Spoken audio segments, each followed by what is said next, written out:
Josh, I want to do a bit of a hard turn real quick, but there was an alarming ranking that came out yesterday. College Football News revealed it, but the new APR rankings are out, and Vols are near the bottom at 122. They have had a 946 score the last 2 years, and 930 is what's required for postseason play over a 4-year period. LSU's at 922, so don't worry, they're not the dumbest school in the SEC. But how much of a concern is this for Tennessee going forward?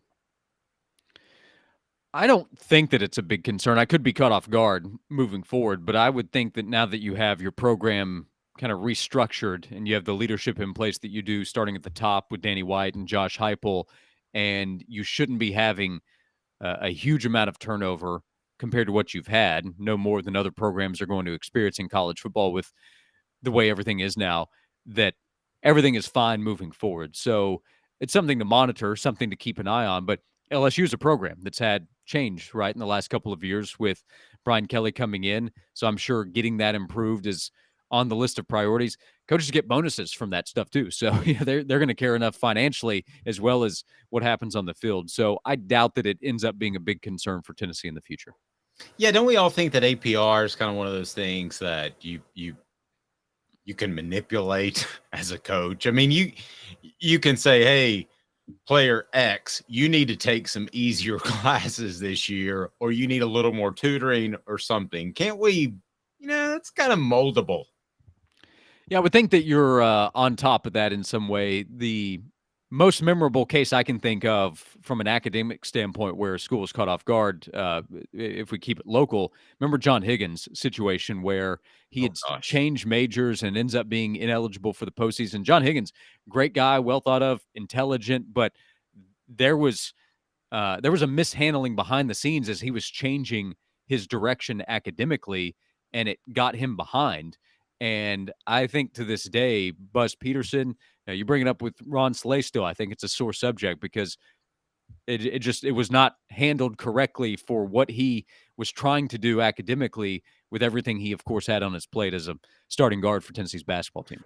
That was the first year that you had to pass 6 hours to be eligible for postseason play. And because John Higgins was out, Buzz Peterson swore that they were the 65th team. Because I'll tell you, we were on the board. We were 65. I've seen the board. I don't know how you saw the board, Buzz. But anyway, he swore that they were the 65th team. And they hand out this press release during practice where John Higgins is not available for the SEC tournament.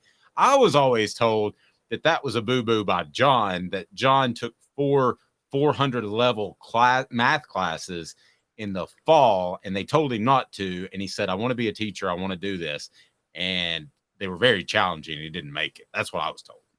Yeah, I think that might be right. We're a couple decades removed. That would just be an example of, at some point somebody steps in and says no.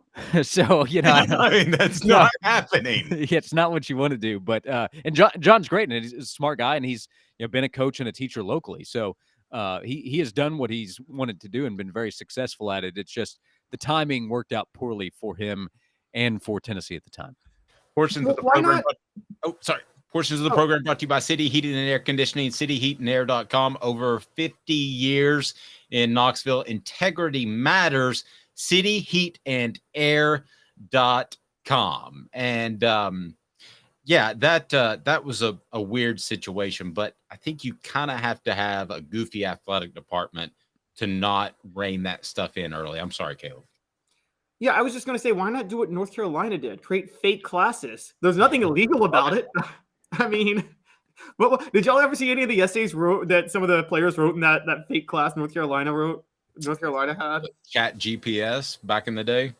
No, it was legit. They created a class that like a 6-year-old could ace, and anybody could take it. But anybody could take it.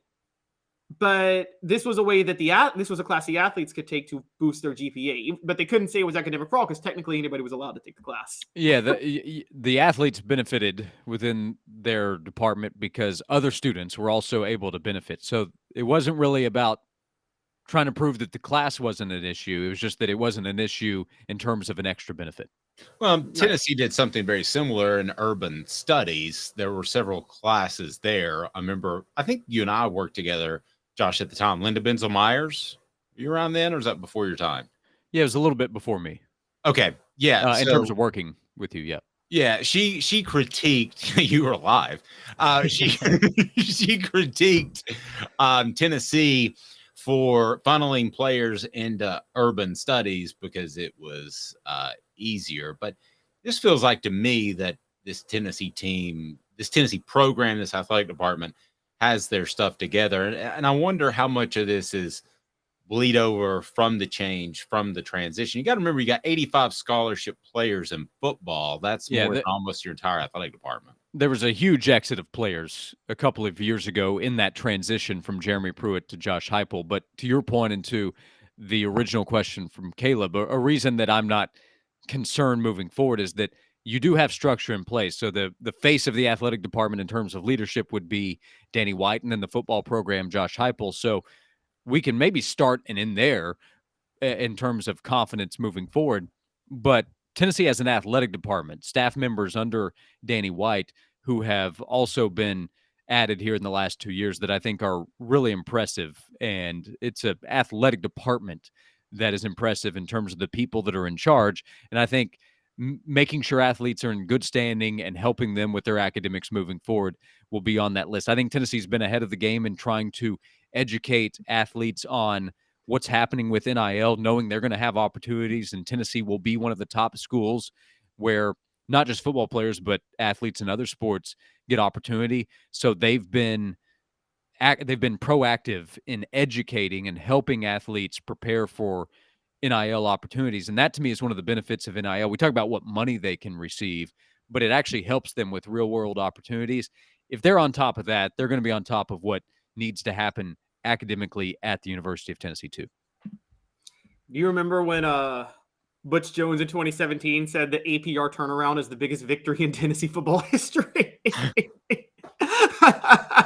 he really say that? Yes. I was covering other stuff at the time. Did he really say that? Yes, he really said that.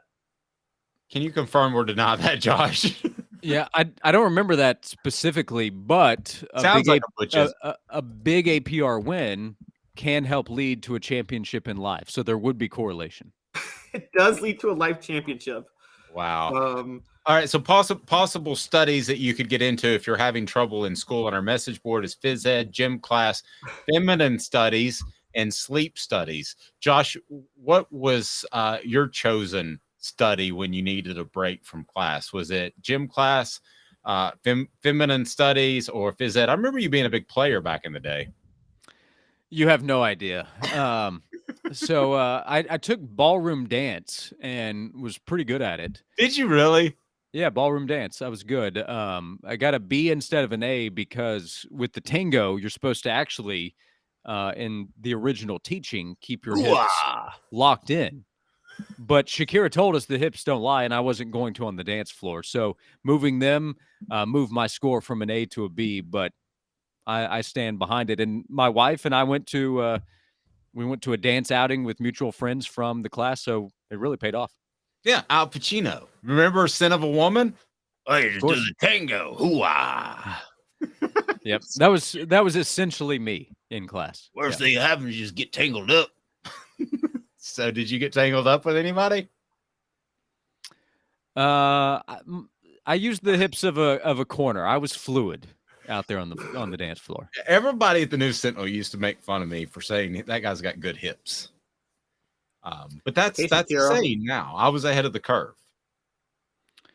Yeah, well, I remember them making fun of you for a number of things, so that was probably just on the list. But yeah, I mean, if you're not watching a corner's ability to turn and go, then what are you watching at that position? Yeah, you got to flip your hips. Yeah. Great stuff, Josh. Listen to him noon to 3 on the Sports Animal if you're in the K-Town. And, man, he's throwing hot heat every day.